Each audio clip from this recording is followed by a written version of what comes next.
머리만 가져오고 감정은 두고 올 것. 26세 젊은 청년이 창고나 다름없는 작은 사무실 문 앞에 붙여놓은 문구입니다. 2006년 대학교를 갓 졸업한 3명의 공대생이 모여서 만든 이 회사. 2025년 무려 10,000명이 넘는 직원을 이끄는 글로벌 기업이 됐습니다.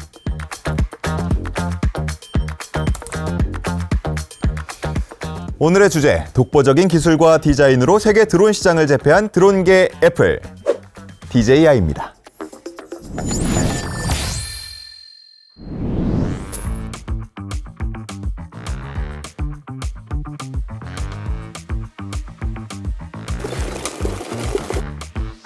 이야!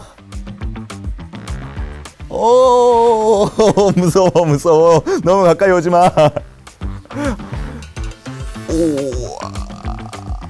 이거 잡아도 되는 건가? 와. 오, 멈췄어. 네, 방금 저를 찍은 카메라, 이 드론이 바로 DJI 건데요. 정식 명칭은 대강창신 과기유한공사. 대강을 중국 발음 그대로 하면은 인데 DJ가 여기서 나왔고요. 혁신을 뜻하는 단어 이노베이션의 I를 합쳐서 DJI라는 사명이 탄생했습니다. 작년 기준으로 글로벌 민간 드론 시장의 70% 이상을 차지하고 있는데 메이드 인 차이나 그리고 중국 국기를 달고 나오는 상품 중에서 이렇게 압도적인 점유율을 자랑하는 건 아마 여기밖에 없는 것 같아요. 뭐 다른 회사가 없느냐? 그건 아니에요. 스카이디오, 엑세이지, 패럿, 조유 AV 뭐 이런 제품들, 기업들이 뒤를 따르고 있지만 DJI가 남긴 파일을 나눠 먹는 정도에 불과하죠. 자세한 얘기는 잠시 뒤에 하기로 하고요. DJI가 시장을 선도하게 된 이유는 간단합니다. 우리가 무슨 물건을 사든 간 따지는 것들이 있죠. 가격, 기술력, 품질 이런 모든 면에서 봤을 때 대체할 만한, 경쟁할 만한 제품이 없기 때문입니다. 안정적인 호버링과 자동 비행, 장애물 감지 센서 같은 뛰어난 성능은 물론이고요. 카메라 흔들림 최소화하는 이 짐벌 장치의 경우는 경쟁사 대비 기술력이 2년 이상 앞서 있다는 평가가 나옵니다. 격극진지, 구진품성. 뭔가 주문 같기도 하고 사자성어 같기도 한 이 말, DJI 창업자 겸 최고 경영자 왕타오가 선언한 모토인데요. 극한까지 뜻을 다해 좋은 제품을 만든다라는 뜻을 가지고 있습니다. 최고에 대한 집념을 엿볼 수 있는 거죠. 실제로 DJI는 연구 인력의 비중을 3분의 1로 유지한다라는 원칙에 따라서 직원 중에 30% 이상을 R&D 인력으로 유지하고 있습니다. 그리고 아이디어만 있다면 뭐 경력이나 직급 다 상관없이 프로젝트를 추진할 수 있다고 하는데, 대학생 인턴 천이치가 공중에서 360도 회전 촬영 가능한 방안을 제시하자 연구비 수천만 위안 그리고 100여 명의 연구팀 지휘권을 맡긴 일화는 이미 뭐 알 사람들은 다 알죠. DJI가 독주할 수 있었던 배경에는 중국 정부의 발빠른 육성 정책도 영향을 미쳤어요. DJI 본사가 선전시에 있거든요. 이 선전시가 중국의 실리콘밸리라고 불리는데, 광저우하고 홍콩 사이에 위치해 있는 이 선전시는 1970년대까지만 하더라도 인구 30만 명의 작은 시골 동네였는데요. 덩샤오핑 집권 당시인 1980년 제1호 경제특구로 지정이 됐습니다.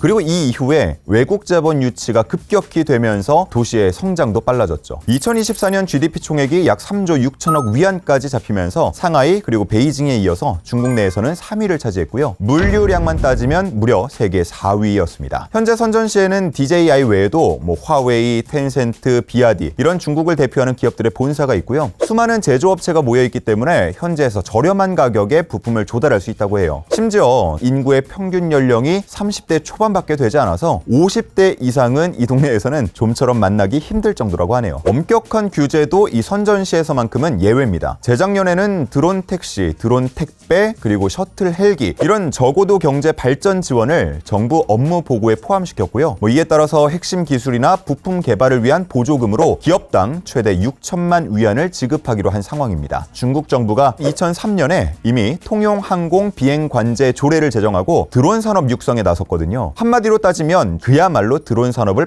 팍팍 밀어주고 있는 거죠.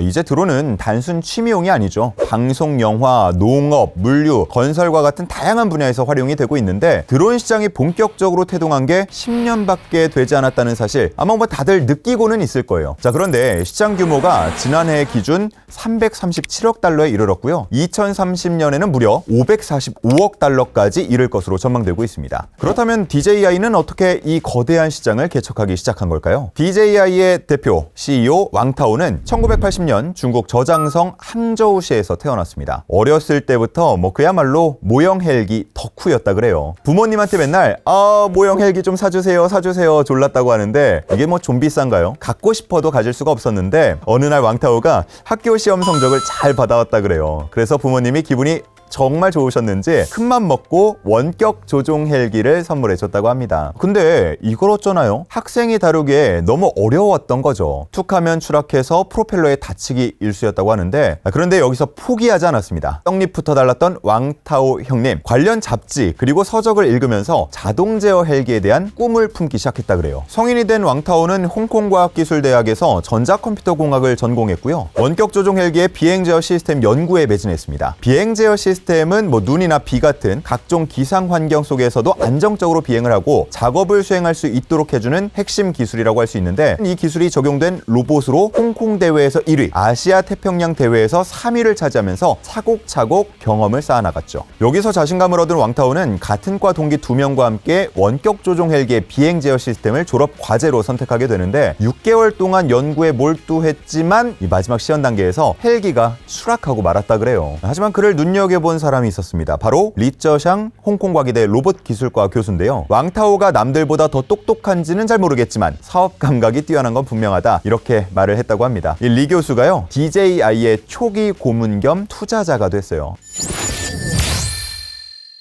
왕타오는 2006년 홍콩 바로 옆에 있는 중국 광동성 선전시로 넘어와서 DJI를 창립합니다. 창업 자금이 어디서 났냐고요? 리 교수의 지원 자금 그리고 로봇 대회 상금 같은 200만 홍콩 달러가 전부였다 그래요. 사업 초기에는 조금 문제가 있었는데 왕타오는 편집증에 가까운 완벽주의적 성향이 있는 걸로도 유명한데요. 작은 하자도 용납하지 못했던 이 성격 탓에 동고동락했던 동기 2명이 결국 DJI를 떠나고 맙니다. 완벽주의자 성향을 볼 수 있는 일화는 또 있는데요. 제품이 성에 차지 않는다는 이유로 자사의 신제품 발표 외에 불참한 적도 있습니다. 이 왕타오는 리쩌샹 교수를 비롯한 지인들의 투자와 격려가 없었다면 결코 버티지 못했을 거라고 당시를 회상하기도 했죠. DJI는 원래 무선 모형 헬기의 비행 제어 시스템을 구축하는 회사로 시작했는데요. 초반에는 별 주목을 받지 못했습니다. 그런데 어느 날 한 중개상이 자동 제어 헬기 구매자의 90%가 카메라 고정 장치를 단 다중 프로펠러 비행기를 산다라면서 헬기보다 드론이 훨씬 더 유망한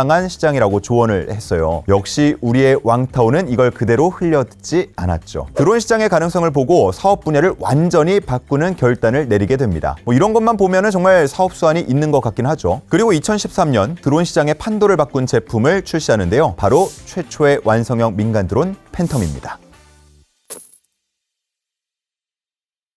팬텀 등장 전까진 민간용 드론 시장은 말 그대로 직접 조립해서 날리는 DIY 형태였는데요. 아니 뭘 알아야 조립을 하든지 말든지 할 거 아니에요. 복잡하니까 아예 구매를 포기하는 사람들도 그 당시에는 많았습니다. 2010년대 들어서 취미로 드론을 날리는 사람들이 조금씩 생겨나긴 했지만 시장이 워낙 작았고요. 중국이 아닌 다른 지역 제조사들의 경우는 높은 인건비와 부품 조달 문제 때문에 완제품 드론을 만들기 어려운 환경이었어요. 바로 이때 DJI가 팬텀을 들고 나온 겁니다. 완벽하게 조립된 본체와 컨트롤러 그리고 비행 제어 시스템을 갖춘 소프트웨어까지, 당시 민간용 드론 시장은 그야말로 충격에 휩싸이게 됩니다. 드론 마니아뿐만 아니라 조립에 서툴렀던 일반인들의 수요까지 흡수하면서 불티나게 팔렸고요. 2011년 420만 달러에 불과했던 DJI의 매출이 2013년 놀라지 마세요, 1억 9천만 달러까지 30배 이상 급증했어요. 아까 제가 왕타오가 완벽주의적 성향이 있다고 했잖아요. 또 하나의 특징이 있다면 바로 의사결정이 매우 빠르다는 점입니다. 뭘 하나 하기로 하면 실행까지 그냥 파파팍 진행을 시킨다고 하는데 DJI가 팬텀으로 대성공을 한 이후에 고객들의 피드백을 바로 반영해서 5, 6개월 만에 신제품을 쏟아냈습니다. 그중 하나가 바로 카메라 일체형 드론인 팬텀2 비전인데, 기존 팬텀 모델의 경우 고프로 액션캠을 따로 구매해서 장착을 해야 됐기 때문에 조금 번거로운 면이 있었거든요. 근데 이 팬텀2 비전은 카메라가 아예 본체에 내장이 되어 있어서 누구나 쉽게 촬영을 할 수 있었다 그래요. 그리고 이건 뒷얘기인데요. 고프로가 자기들 카메라가 DJI DJI 드론에서 빠지니까 자존심이 좀 상했는지 2016년에 직접 드론 사업에 뛰어든 적이 있어요. 하지만 배터리 결함으로 기체가 추락하는 기술적인 문제들이 이어지면서 2년 만에 사업을 접고 말았다고 합니다. 잘 나가는 고프로, 지금도 한쪽 영역에서는 아주 점유율을 크게 차지하고 있지만 이런 굴욕이 있었는 줄은 잘 모르셨죠? 자, 어쨌든 이후에 DJI는 명실상부 1위 기업으로 자리를 잡으면서 민간 드론 시장의 새로운 패러다임을 주도하기 시작했습니다. 2017년에는 카메라 성능을 끌어올리기 위해서 인류 최초의 달 착륙 사진을 찍은 카메라로 유명한 업체죠. 180년 전통의 스웨덴 기업 하셀블라드의 지분을 인수했습니다. 하셀블라드는 현재 DJI의 고급 사양 드론에 장착되고 있고요. DJI는 또 산업용 드론인 매트리스, 화물 배송용 플라이카트, 농업용 아그라스 같은 새로운 드론 라인을 꾸준히 출시하면서 소비자들의 사랑을 받고 있어요. 이뿐만이 아닙니다. 최근에는 레이저로 거리를 측정하는 기술이죠. 라이다 센서를 활용해서 자율주행 시스템 사업에 뛰어들기도 했고요. 소형 모터를 탑재한 전기 자전거를 공개하기도 했습니다. 그리고 이르면 내년에는 로봇 청소기를 출시할 예정이라고 알려졌는데 이러한 신제품들의 공통점은 모두 DJI가 드론을 개발하면서 축적해온 기술이 적용됐다는 점입니다. 예를 들어 로봇 청소기의 경우 기존 드론에 사용했던 경로 계획, 사물 인식, 장애물 회피, 그리고 고성능 모터 같은 기술이 쓰인다는 거죠. DJI가 드론과 카메라를 넘어서 새로운 시장까지 장악할 수 있을지 기대되는 이유입니다. 러시아가 개전 이후 최대 규모의 드론 공격을 퍼부어서 우크라이나 전쟁을 계기로 드론이 현대전의 게임 체인저로 떠오르면서 드론을 둘러싼 군비 경쟁이 치열해지고 있습니다. 그런데 이 드론 기술이 좋은 곳에만 쓰이면 좋을 텐데 이제는 전쟁의 판도까지 바꾸고 있어요. 특히 러시아 우크라이나 전쟁, 드론의 군사적 효용성을 입증하는 계기가 되기도 했는데요. 민간 드론에 폭탄이나 수류탄을 달아서 적진으로 날려보내거나 몇십만 원짜리 드론으로 수십억 원을 호가하는 전차를 무력화하니까 가성비로는 따라올 자가 없다는 거죠. 지난 2023년에는 DJI 드론이 전투에 사용됐다는 사실이 밝혀지면서 논란이 되기도 했습니다. 이 DJI가 해당 지역에서의 사업을 중단하긴 했는데 제3국을 통한 우회 수출까지 완전히 차단하기는 어려운 상황이죠. 또 정부 주도로 드론 산업을 키우는 중국의 특성상 민감한 데이터를 수집하거나 안보에 위협이 될 수 있다는 우려가 꾸준히 나오죠. 미국은 연일 중국산 드론에 대한 견제를 강화하고 있는데 이는 단순한 보안 문제를 넘어서 미래 전장을 좌우할 드론 기술의 주도권, 즉 기술 패권을 둘러싼 경쟁으로 해석됩니다. 미 육군은 DJI 드론의 데이터 보안이 취약하다는 이유로 사용 중단 명령을 내렸고요. 지난해 9월에는 미 하원이 DJI 신규 제품을 미국 내에서 사용하지 못하게 하는 법안을 처리하기도 했습니다. 하지만 드론 시장에서 DJI의 영향력이 워낙 크기 때문에 미국의 견제가 잘 통하지 않는다는 분석이 지배적이에요. 미국 외교 전문지 포린폴리시에서 무슨 얘기를 했냐면요. DJI와 같은 중국 드론을 금지하는 건 우리가 스마트폰을 삼성에서 애플로 바꾸는 것과는 완전히 다르다라는 얘기를 했어요. 다시 말해서 DJI 제품을 대체할 만한 미국산, 유럽산 제품이 없다라고 지적을 한 거죠. 해군과 공군 역시도 이 DJI를 대체할 드론이 없다면서 국방부에 공식적으로 구매 허가를 요구한 적도 있대요. 전문가들은 미국이 자국 드론 산업을 키우려는 의도가 깔려 있다고 보고 있어요. 미국은 전통적으로 군용 드론 분야에서 우위를 점해왔잖아요. 이중용도 드론 분야에서는 중국에 뒤처지고 있다는 평가를 받거든요. 최근에는 미국 상무부가 중국산 드론에 대한 추가 규제를 검토하고 있는 것으로 알려지면서 드론 산업 육성 의지가 수면 위로 드러나기도 했습니다. Chinese manufactured drones are a real and present threat to the security of this country. 근데 중국이 가만히 있겠어요? 배터리 부품 생산에 필요한 기술 그리고 희귀 금속의 수출 제한을 강화하면서 그야말로 맞불을 놓고 있죠. 中方一贯坚决反对美方泛化国家安全概念，干扰和限制正常的经贸往来，破坏全球产供链的安全稳定。 과연 미국은 DJI의 독주를 멈추고 하늘 위 주도권을 되찾을 수 있을까요? 오늘은 완벽에 대한 집념 하나로 하늘을 제패한 DJI에 대해서 살펴봤는데요. 알면 돈이 되는 경제 이야기, 이게 뭐니? 세계 1위 드론 기업 DJI의 비행은 어디까지 이어질까요?